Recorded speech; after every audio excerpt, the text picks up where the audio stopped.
Good morning. কেমন আছেন আপনারা? মাই সিম্পল লাইফ ব্লগে সবাইকে অনেক স্বাগত। সকাল 7:30 বাজছে আর দেখেন রান্না সব নিয়ে দেখাচ্ছি আপনাদেরকে। এই যে ডালটা সেদ্ধ হয়ে গিয়েছে, আলুটাও কেটে রেখে দিয়েছি সেদ্ধ করার জন্যে, মাছটা জলে ভিজিয়ে দিয়েছি, আর একটু ওই টমেটো আর বিনস কাটা আছে, ওটা একটা পেঁপের তরকারি করব। এগুলো আমি রাত্রেই করে নিয়ে রেখে দিয়েছিলাম, আলু ওই বিনস টমেটো এগুলো। কিন্তু পেঁপেটা কাটি না, কেননা পেঁপেটা কেটে ফ্রিজে যদি রাখি না সেদ্ধ হয়ে যাবে, কিন্তু ওই পাশগুলো রাবারের মতো হয়ে যায়।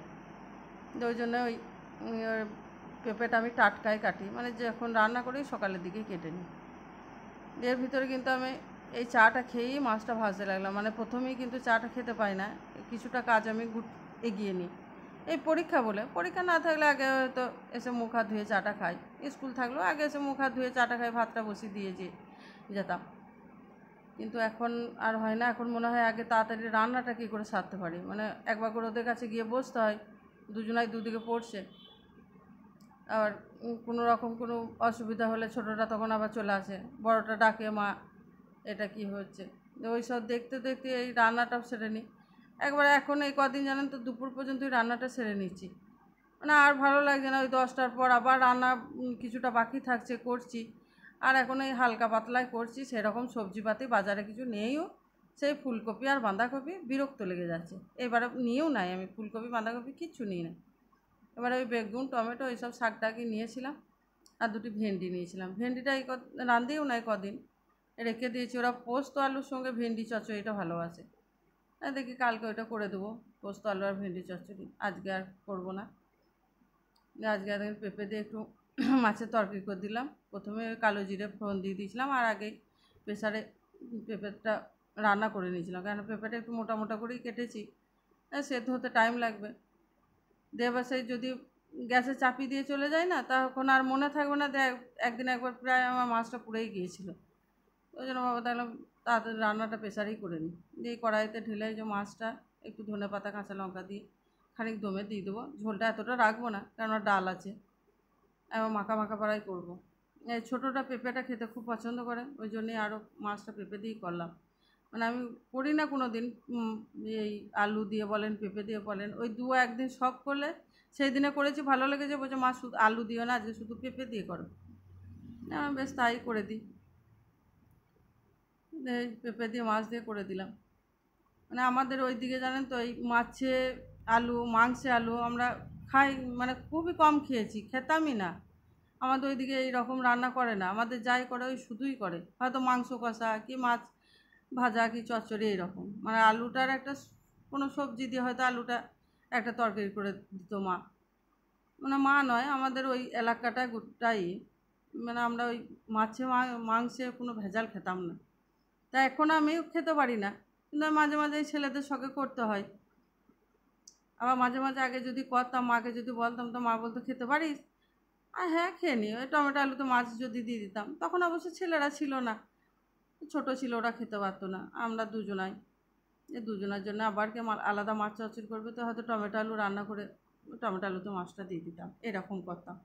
তা মা জিজ্ঞাসা করতেন যে হ্যাঁ রে খেতে পাচ্ছিস টমেটো আলু মাছ, এখানে তো বাবা কোনো দিন খাওয়াই নাই তোদের দিকে। আমি যে হ্যাঁ খেয়ে নিই।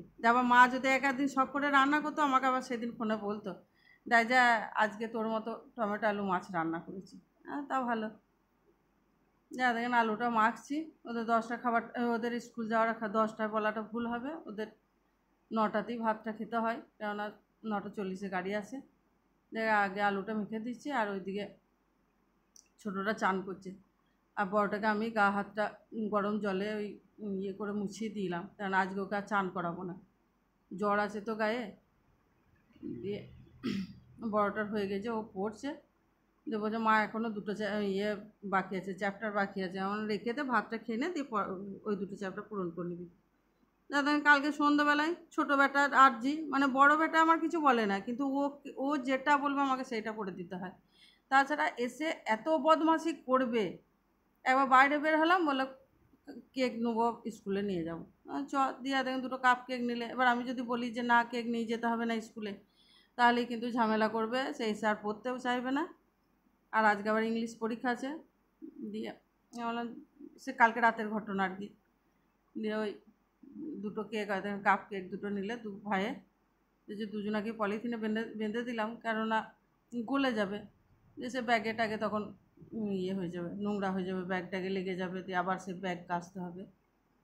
এই যে ছোটোটার ব্যাগেতেই ভরে দিলাম, আর বড়টার এখনও পড়া হয় না, বড়টার ব্যাগটা ওখানে আছে, বড়টারও ব্যাগে ভরে দেবো। চলেন এবার রেডি করে ওদের দিকে নিচেই দিয়ে আসবো। ছেলে দুটোকে নিচেই দিয়ে এলাম, মানে গাড়িতে একবারেই ভরে দিয়ে এলাম। বড়টার শরীরটা সেরকম ভালো নেই, তবু পরীক্ষার সময় তো, আর ফাইনাল পরীক্ষা চলছে, আবার ওষুধ দিলাম, খাইয়ে দিয়ে পাঠিয়ে দিলাম। দিয়ে এই বেডরুমে ঢুকলাম, আজকে কিচ্ছু করতে পারি না, দেখুন বিছানা কোনোরকম বালিশ টালিশ তুলে চেয়ারে রেখে দিলাম। এই বিছানাটা এবার পরিষ্কার করবো। রান্না করেই নিয়েছি, আজকে আর রান্না যদি যাবো না, গ্যাস ফ্যাসগুলো ওগুলো তখন পরে মুছে নেবো। ছেলেটার শরীর ভালো নেই বলে আমারও মন মেজাজটা বেশ ভালো নেই। এই পরীক্ষার সময় শরীরটা খারাপ হয়ে গেলে এত ঠান্ডা লাগিয়েছে না, সারাটা রাত ঘুমাতে দেয় নাই আমাকে, মানে নিজেও ঘুমায় নাই, আমিও ঘুমোতে পারি না। 1:30টার সময় তখন দেখছি আবার মানে গুঁগিয়ে জ্বর চলে এসেছে, দিয়ে আবার ওষুধ দিলাম, দিয়ে শোয়ালাম, যাক সকাল থেকে আসে নাই, দিয়ে আবার যাওয়ার সময় আবার ওষুধটা দিয়ে দিলাম। বলা যদি আবার জ্বর চলে আসে স্কুলে, তখন আর পরীক্ষাটা ভালো করে দিতে পারবে না। দেখায় যাক শরীরটা কেমন ভালো থাকে, যাকে এবার বাকি কাজগুলো করি। আমি জানেন তো, কাজ না থাকলে খুঁজে খুঁজে কাজ বের করি। যা আজকে একটু কম কাজ ছিল, এদের বের করেছি খুঁজে খুঁজে কাজ। এই যে শর্টটা হয়ে আছে, এটা একটু ঘি বানিয়ে নেবো। আর দেখেন ডিম কটাও পড়ে আছে, সে কাল রাত্রে নিয়ে এসেছিলাম। ছেলেরা কেক খাবো বললে দিয়ে নিচেই গেলাম, দিয়ে ডিম 15টা ডিম নিয়ে এলাম। পাতা নিই না জানেন তো, পাতাটা ওই ফেলাটা আমার কাছে খুব ঝামেলা, আর এত গন্ধ ওঠে, সে রাত্রে ঘরেতে গন্ধ উঠে যাবে, আমি ওই জন্যই 15টা করে নিই। আগে এই সাইডটাই ফেলা যেত, এখন ঘর করে নিয়েছে, দিয়ে আর ওই পাতা তখন থেকে যখন থেকে ঘর করেছে আর ফেলতে পারি না এমনি ময়লা টয়লা, তখন থেকে ডিমের পাতাটা নেওয়া বন্ধ করে দিয়েছি। দোকানদারকে বললাম তো, বলছে পাতাগুলো আমাকে দিয়ে যাবেন না হলে। আমি বলছি আর পাতা নিয়ে লাভ নেই, আমাকে 15টা করেই দেন। যাই এবার ঘিটা বানিয়ে নিই, পরে দেখাচ্ছি আপনাদেরকে ঘিটা। ঘর দোর পরিষ্কার করে চানটাও করা হয়ে গেল, আর ঘিটা হয়ে গিয়েছিলো, আগে ঠান্ডা করতে দিয়েছিলাম। এই যে বোতলে ঢেলে নেবো এবার। মানে আমার এখন ঘি খাওয়ার লোকটা বাইরে থাকে বলে আমার ঘি এখন জমেই থাকে, আর হালুয়া টালুয়া কমই করি। আগে তাও ও বাড়িতে থাকতো, হালুয়া টালুয়া করতাম, এখন ও থাকে না বলে ছেলেরা আর কত খাবে। আমি নিজে অত সব পছন্দ করি না, আর আমি খাইও না, আমি বানাই বটি, মানে খাই না অতটা। তো ওই জন্য এখন হালুয়া টালুয়া আর অত বানাইও না, দিয়ে ঘিগুলো মানে বেশ থেকেই যায়, ওই জন্য একটু কড়া করে ঘিটা করি যাতে নষ্ট না হয়। একবারে দেখেন কড়া করেই করি, একবারে লালচে করে, মানে কাঁচা থাকলে নষ্ট হয়ে যাবে। এটা আমার 1-1.5 বছর যদি আমি হাত না দিই, জল যদি না ঠেকে, আমার থেকে যাবে। ও যখন বাড়িতে আসে তখন ওই খায় একটু ভাতে আরে, আর ছেলেরা তো ভাতেও খায় না, আমিও খাই না। আবার কোনো সময় পরোটা আরে করে দিই, তা দেখি আবার সে হজম হয় না, শরীর খারাপ করে, তার থেকে বাবা সাদা তেলে পরোটাটাই ভালো। ঘিটা যায় একটু হয় রয়ে যায়। এখানে ব্লগটা শেষ করছি, সবাই ভালো থাকবেন, সুস্থ থাকবেন।